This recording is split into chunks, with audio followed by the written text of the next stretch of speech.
ini sedang mengalami konflik perebutan wilayah di bagian timur. Raja duduk di singgasananya ditemani oleh permaisuri dan penasihat. Sang raja nampak cemas, memikirkan strategi untuk mendapatkan wilayah timur. Yang mulia, kita harus cepat mendapatkan wilayah timur. Aku akan mengutus bala prajurit untuk berperang dan akan menjadikan wilayah itu. Tidak, wilayah itu akan tetap menjadi wilayah kekuasaanku.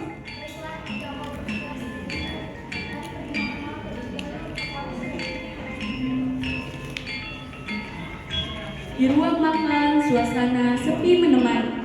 Hanya ada suara denting piring yang terdengar. Kemudian, raja mulai membuka obrolan yang seketika memecah keheningan tersebut. Bagaimana dengan pendidikan kuat? Kita tak tahu pelajari ajaran sapi. Dan apakah ada masalah? Tidak, Ayahanda. Semua berjalan dengan lancar. Sudah makan malam, semua anggota kembali untuk beristirahat.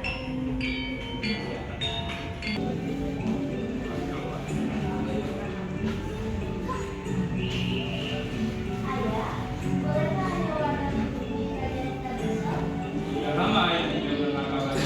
Bagaimana kabar? Baiklah kalau begitu. Kembalilah ke kamar dan beristirahat.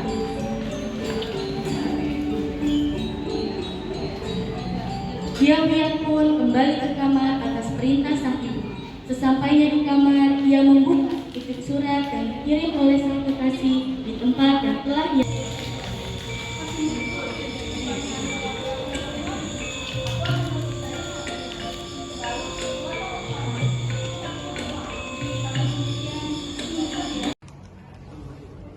Ulang lagi. Enggak baru masuk. Apa dong? Ya adalah. Adi Wilaga yang baru saja pulang langsung pergi menghadiri Abyaka untuk melancarkan rencana itu. Dengan ragu, Adi Wilaga meminta izin pada sang ayah yang sedang duduk di singgasananya ditemani oleh sang permaisuri.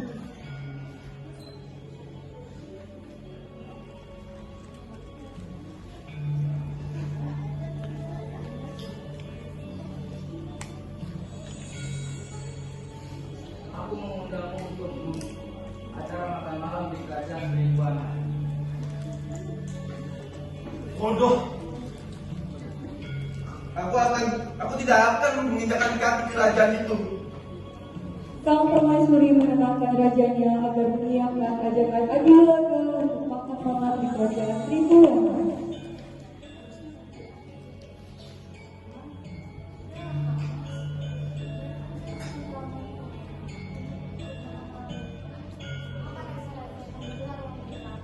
Malam itu Ibunda.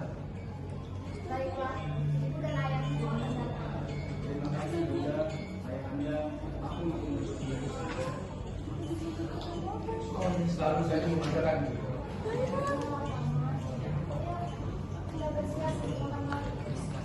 Raja Abyaka dan permaisuri Aryanti pun beranjak dari singgasana untuk bersiap menghadiri ajakan dari putra untuk menghadiri makan malam di kerajaan Tribhuwana.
Sementara itu di kerajaan suasana sudah mulai ramai dengan dokter yang menyiapkan makan malam dan permaisuri. Keadaan di ruang makan yang semakin ramai.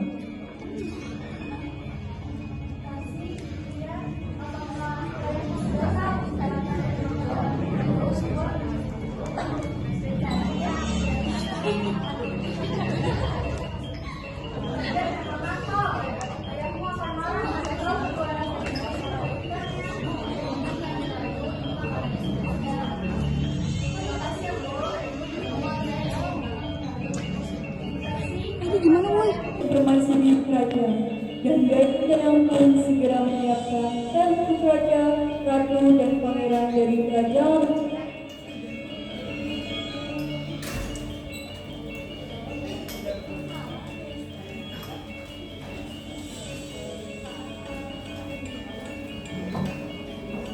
Karena utama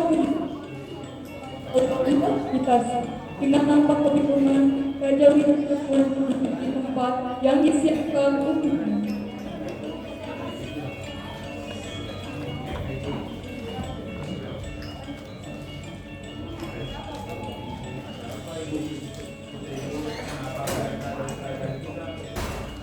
Raja Adilaga saling berkata, karena menerima pekerjaan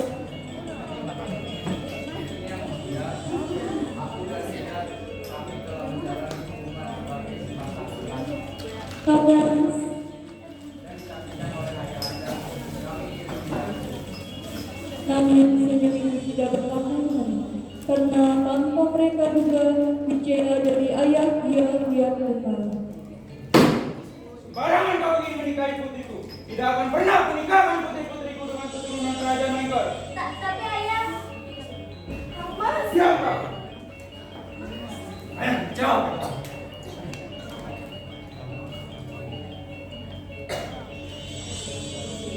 Beraninya kau masih berada di kerajaanku. Pergilah dan putuskan hubungan kalian.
Gayatri, dia dikasih dan dia Wira yang masih menangis karena rasa sakit di pipinya dan sedih karena yang ia rencanakan dengan Adiwilaga sangat hancur dan bahkan hubungan mereka pun diambang kehancuran. Anakku, maafkan ayahku ya. Dia sangat terkejut dengan kabar yang sangat tiba-tiba ini. Ibunda, apakah aku tidak akan pernah bisa bersatu dengan kakak adik seperti Laga? Anakku yang manis, ini baru awal sebuah hubungan. Dan setiap hubungan tidak ada yang berjalan mulus. Kau harus percaya padanya jika suatu hari kau akan bersatu. Ibunda benar, jangan sampai.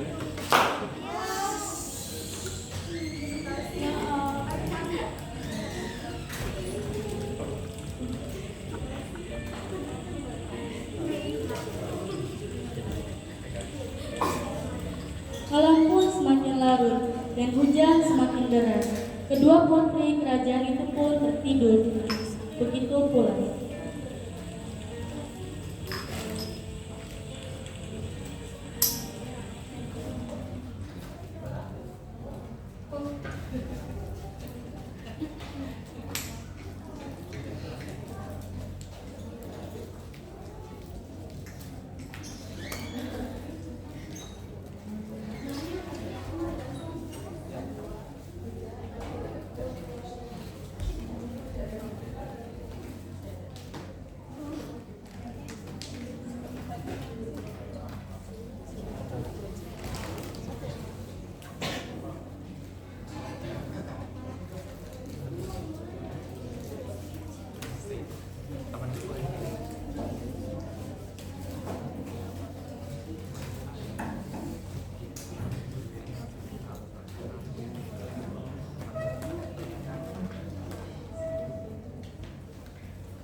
Pagi pun tiba.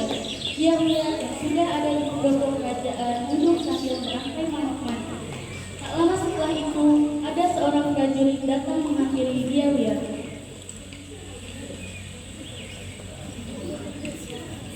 Aku Tuan Putri, ini ada sebuah surat untukmu. Iya. Baik. Dia duduk kembali lalu membaca sedikit surat yang ditunjukkan oleh biar kakang tunggu kau di taman siang hari nanti. Aku harap kau datang. Apalagi yang akan kakak rencanakan? Dia pun masuk kembali ke dalam kerajaan.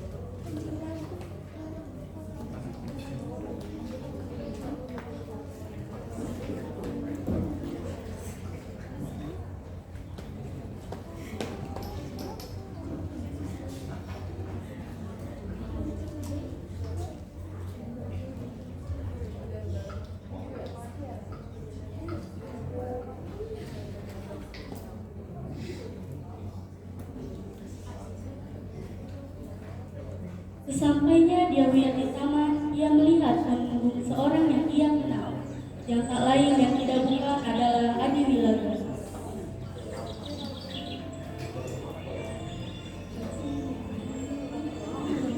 Kakak, mengapa kau menggunakan pakaian biasa?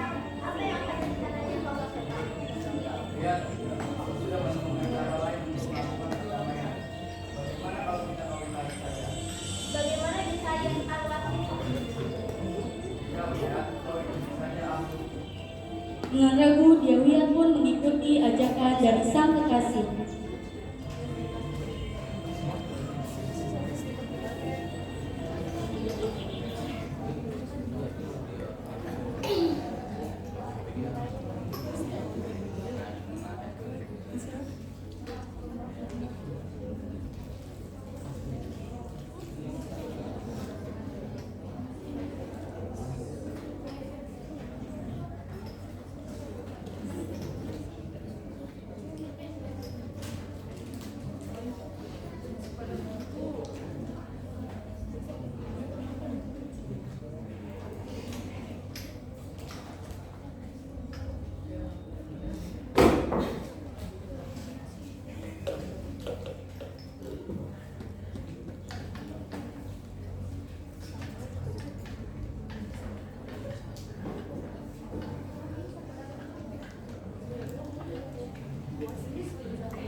Pada sore hari ada 3 orang warga yang datang ke taman.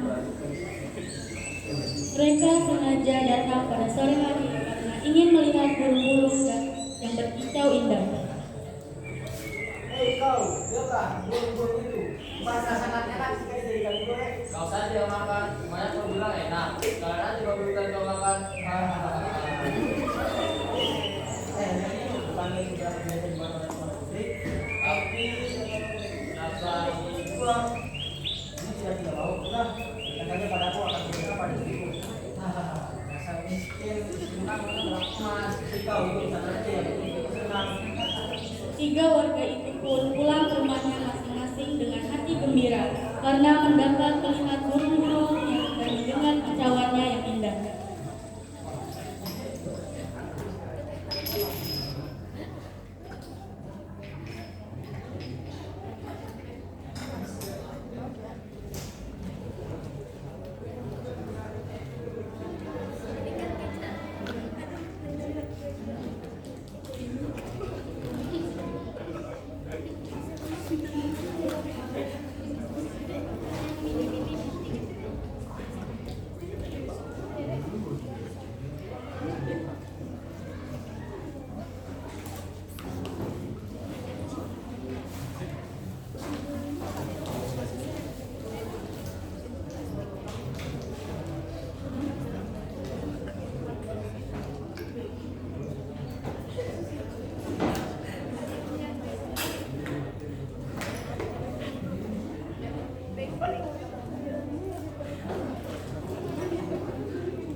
Disconnected.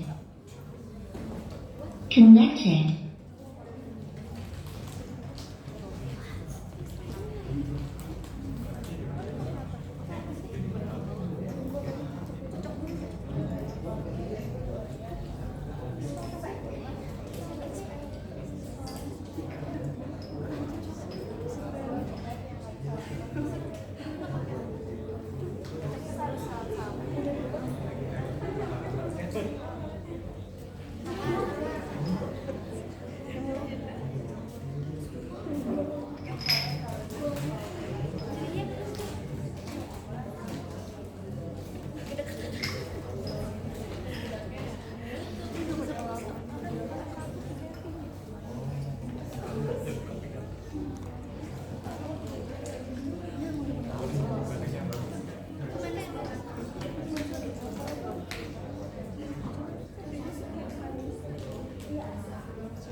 Kerajaan Triguana, Gayatri sudah sedari tadi cemas karena menyadari bahwa putri bungsunya sedari tadi tidak terlihat di istana.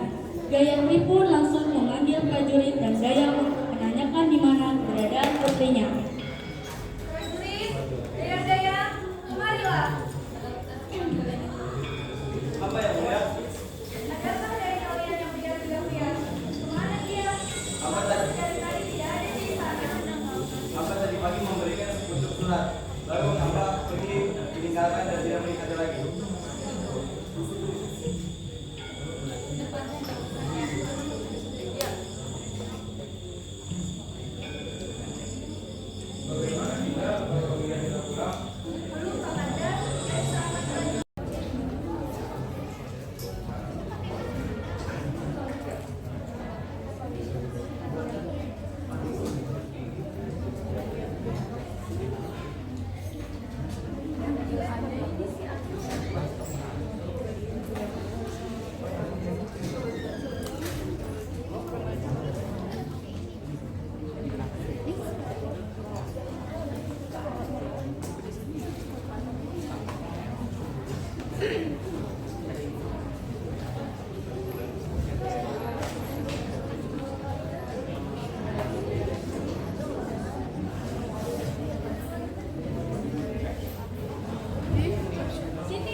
Beberapa prajurit pintu rumah warga satu persatu dan menanyakan di mana Yawian.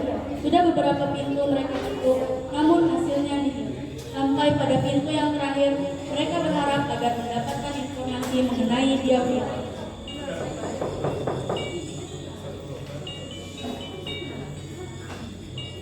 Raju di sana. Sampai di sana emangnya kenapa malam-malam begini pada datang semua? Oh, di sana. Kamu kan di sana melihat kejadian itu. Jadi bentar dulu.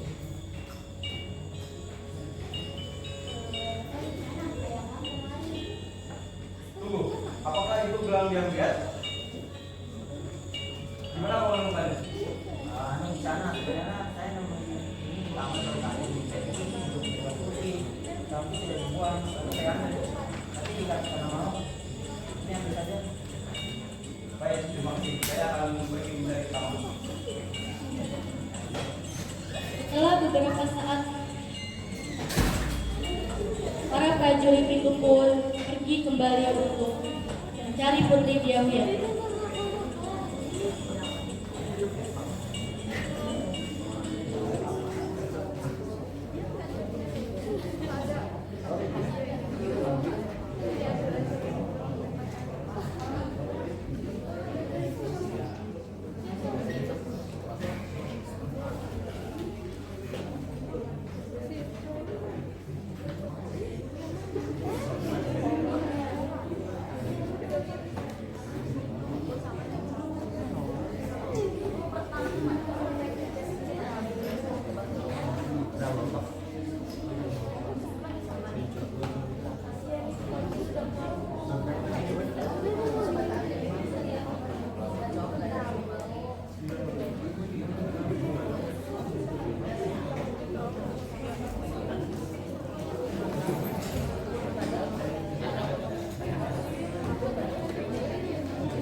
Dengan arahan dari sang warga, para prajurit itu pun sampai di gubuk tua. Salah satu prajurit mengetuk pintu dengan tergesa-gesa. Hei, Wilata, keluar kau! Jangan bersembunyi lagi kau! Kami tahu kau di dalam! Sopankah kau meneriaki rumah orang seperti itu? Bahkan buka. Kita bicara dengan baik-baik. Sebelum Adiwilaga duduk, secara tiba-tiba para prajurit itu menyerangnya. Habis kau! Jika tidak bisa bawa kau dalam keadaan hidup, maka mati pun akan dijabali.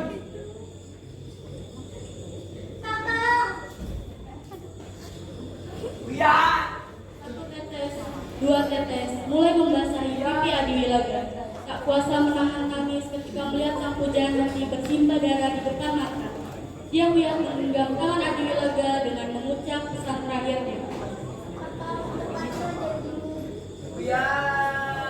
Hari itu, detik itu, menjadi hari terakhir Adi Wilaga melihat Dia Wiat. Cara yang ia pikir mungkin akan berhasil untuk mendamaikan konflik di antara mereka dan pada akhirnya membawa petaka bagi keduanya.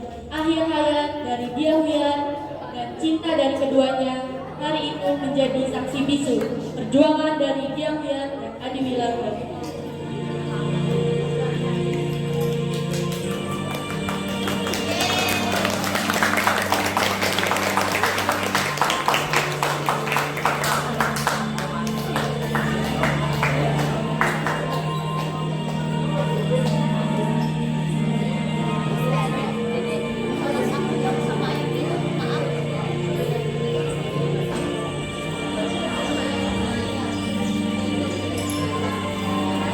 Kisah ini mengajarkan agar kita tidak menjadi orang yang serakah dan egois, apalagi sampai mengorbankan orang lain demi egonya sendiri, dan mengajarkan agar manusia harus dapat mengendalikan hawa nafsu yang ada pada dirinya.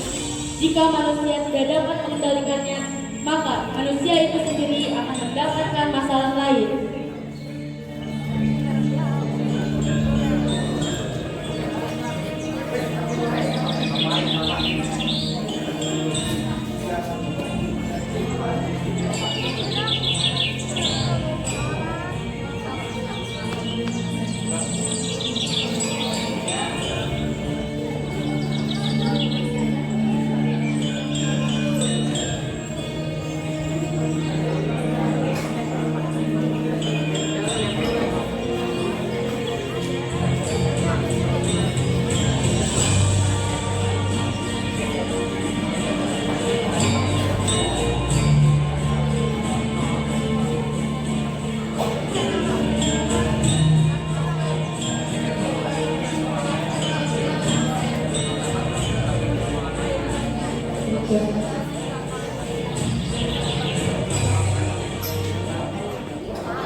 Disconnected.